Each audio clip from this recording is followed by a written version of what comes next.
Hello friends, this is Dr. Kaustub, and in this session of current affairs, we are going to discuss the topic of sedition. Before moving ahead, let us first understand that in a diverse country like India, plurality of opinion is necessary for the democracy to function. As a vibrant democracy, we need to be cautious against what the celebrated Nigerian author Chimamanda Adichie terms the danger of a single story. Sedition in India is governed under Section 124A in the Indian Penal Code. Here it is given the wording of the law.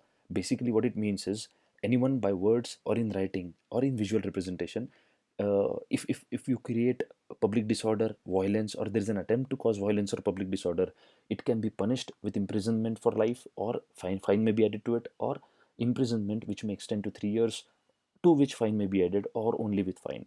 Now, this sedition is also reflected in other acts like UAPA Section 2O, which deals with acts against the country. Now, presently, the issue is controversial because of the issue of eminent personalities who had written, including Ramchandra Guha. He had written to Prime Minister about expressing concerns about incidences of mob lynching in the country. But then what happened is, based on the complaint by a lawyer, Chief Judicial Magistrate directed filing an FIR, and finally, FIR was launched in Muzaffarpur district court in Bihar against these 49 persons. Now, these were the people who had their side of story. But then what does the government say? The four provisions which are applied against these people, 49 people, is sedition, public nuisance, hurting religious speech, and insulting to provoke breach of peace. But then this is the story from government side. What do the activists say? They say that we were asking the right questions to the government because the government is accountable to people. We have the right to speak truth to power and seek truth from the government, information that is also covered under Right to Information Act. And then debate over various issues should be allowed in a healthy democracy. And then dissent is the lifeblood of democracy. Now, what are the issues involved here? We need to differentiate between sedition and the act of treason. See, sedition, we have seen what it is. What is treason? It is a crime of betraying a nation or a sovereign by acts considered dangerous to its security.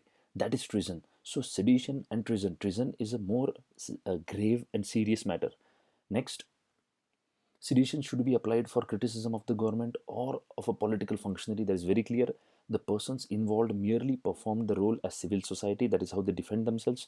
And the deliberate, broad interpretation and frivolous application of the provision has been problematic because it tends to suppress free speech. The misuse of courts to silence and harass citizens, that is what the present case is all about. And then suppression of dissent coinciding with the birth anniversary of Mahatma Gandhi. This is sad. Now, we will see how sedition is a colonial hangover that has been carried on even after 70 years of independence. The sedition law originated in 17th century England. In India, it was drafted by Thomas Macaulay. It was not included in the IPC originally. It was inserted later during 1872 to tackle the increasing threat of Wahhabism in India. In 1897, it was first used against Bal Gangadhar Tilak, who lamented, "The government has converted the entire nation into a prison and we are all prisoners." Very relevant. Gandhiji was also tried for sedition for his articles in Young India, and he was famous and he had famously pleaded guilty for his articles. Now, what the constitution makers said about sedition. Constituent Assembly also saw a lot of debates over inclusion of this provision on sedition as reasonable restrictions against free speech. But then this proposal to include sedition as a ground to restrict free speech was opposed and successfully turned down, thankfully. Mahatma Gandhi had called it the prince among the political sections of the IPC designed to suppress the liberty of the citizen. Even Jawaharlal Nehru quoted, "The penal provision of Section 124A was highly objectionable and obnoxious, and sooner we get rid of it, the better." Now, some famous cases we will see what have occurred in the past 70 years about sedition, and the most recent ones. Asim Trivedi, 2012, a political cartoonist was charged by state of Maharashtra for drawing cartoons against corruption. Even Kashmiri students were charged with sedition for supporting Pakistan in a cricket match in 2014. Folk singer S. Kowan was criticized for writing against state government on the issue of liquor and the profit that the state derives from liquor. And then 2019, very recently, it is Dr. Hiren Gohan in Assam. He's an intellectual, and he had protested against the NRC that the government is carrying out. Now, why the colonial law has been retained in India? That is important because most of the countries, even Britain, the country where the law originated, has done away with it. But then we have kept the law intact the way Britishers had framed it. What is the reason? See, we need to understand that sedition, or this concept of liberalism first. Liberalism was brought to India through nationalism. I'll explain. The freedom struggle was based on civil liberties. So our freedom fighters, ancestors, they fought for freedom. For what? For civil liberties. So this liberalism was brought in India, piggybacking upon nationalism. However, what happened was, after independence, this tool of sedition was used to manage the contradictions and keep the country united. So this nationalism was priority, and sedition was a tool to manage contradictions in a nascent democracy and keep the country united. Now, the issue is of identity and emerging cultural nationalism in the country, where it can also be called as majoritarianism. In this case, sedition is being used frivolous cases to file frivolous cases against the people who uh, support plurality or multitude of opinions. So this is how sedition has survived throughout the independence of India. Now, why is sedition problematic and how it is represented presently? You can see cases of sedition where upper caste domination is perpetuated, criminalization of political dissent is done, then even because of surveillance, privacy is in threat. Then sedition is also related to strengthened conservative voices where self-appointed custodians of morality, they wreak havoc on liberals. And then corporate high-handedness where the rights of the working class are uh, just kept aside by the corporates, and there they charged people uh, under sedition. So this is problematic. Next, why is this controversial and why it should be opposed? It leads to unauthorized self censorship and has a chilling effect on free speech. It violates the right to freedom of expression, which is guaranteed by the Constitution of India as a fundamental right. It is not in compliance with international human rights laws. It militates against India's tradition of tolerance. India has seen low ranking on World Press Freedom Index. And then ultimately, we can say that there is no right way, or there is no wrong way of doing a right thing. So even if government uses sedition for territorial unity and integrity, that's not something that suits in Gandhiji's theory of means and ends. So ultimately, the means should also be pure to justify the pure ends. What does the Supreme Court say? There are prominent cases here. 1962, in Kedarnath Singh versus State of Bihar, it upheld the constitutionality, but then limited its application to acts involving intention or tendency to create disorder or disturbance of law and order or incitement of to violence. So it is very clear that in 62, under in this Kedarnath case, clear guidelines are given that there has to be creation of disorder, disturbance of law and order, or incitement to violence. Then only sedition can be applied. But yes, it is constitutionally upheld. Now in 1995, in Balwant Singh versus State of Punjab, Supreme Court reaffirmed the stand taken in 62. And then 2015, Shreya Singhal versus Union of India case, court upheld freedom of speech and expression as a cardinal value of paramount importance to safeguard Indian democracy. Now, in this case, it is very clear that sedition should not be misused by the state or the police. Now, there are different opinions regarding the law.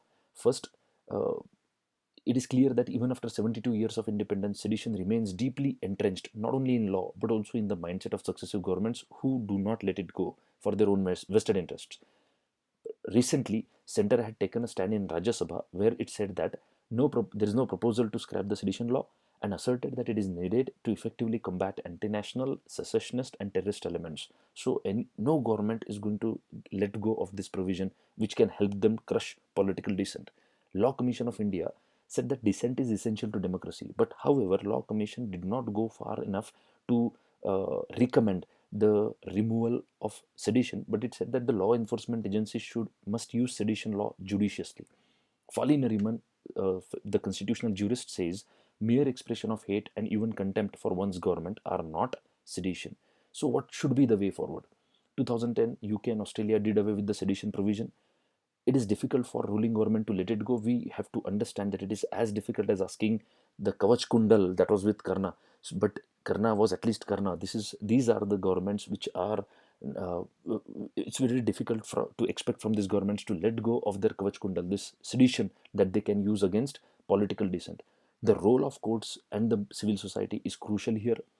Statistics show that conviction in these cases is rare. So the number of cases that are filed about sedition and the convictions, if you see, there's a huge gap. This means the cases are filed on frivolous grounds just to crush the uh, dissent. So clearly the process itself is considered as a greater punishment, the process of filing a case. So going through that agony of that case itself is a chilling, itself chills free speech and threatens the people from coming forward to speak truth to power. So compensation is needed if the case is frivolous. That will encourage people and discourage the government to use it on frivolous grounds. Free speech has to be protected institutionally, not only by the courts but also by statutory institutions and media. The police, rather than following 62 court verdict, seem to go by the IPC definition of sedition law. So the police in India presently are following the definition and the law as it was given by the British, rather than going by the 62 verdict of the court, which had limited the use of sedition only to particular cases where violence is and public disorder is imminent. Now, what can be the conclusion? In the words of Mahatma Gandhi, affection cannot be manufactured or regulated by law. One should be free to give full expression to his or her disaffection unless it incites violence. Now, this is something that can guide us to decide whether sedition should be used or not. Even in the judgment of Bombay High Court in FA Picture International versus CBFC, the court had very clearly said that history tells us that dissent in all walks of life contribute to evolution of society. Now, in a democracy, there are bound to be plurality of opinion. This opinion may conflict, but in this case, sedition should not be used to suppress certain opinions and only take the majority opinion forward. Right? Those who question the unquestioned assumptions contribute to the alteration of social norms. Democracy is founded upon respect for their courage. Any attempt by the state to clamp down on the free expression of opinion must hence be frowned upon. That is why frivolous application of sedition cannot be supported and we should oppose it. Finally, I would say what Mark Twain had said: patriotism is supporting your country all the time and your government when it deserves it. This is all from my side about sedition. Thank you. I request you to like this video, share this video, and comment your in this comment section provided below. Thank you.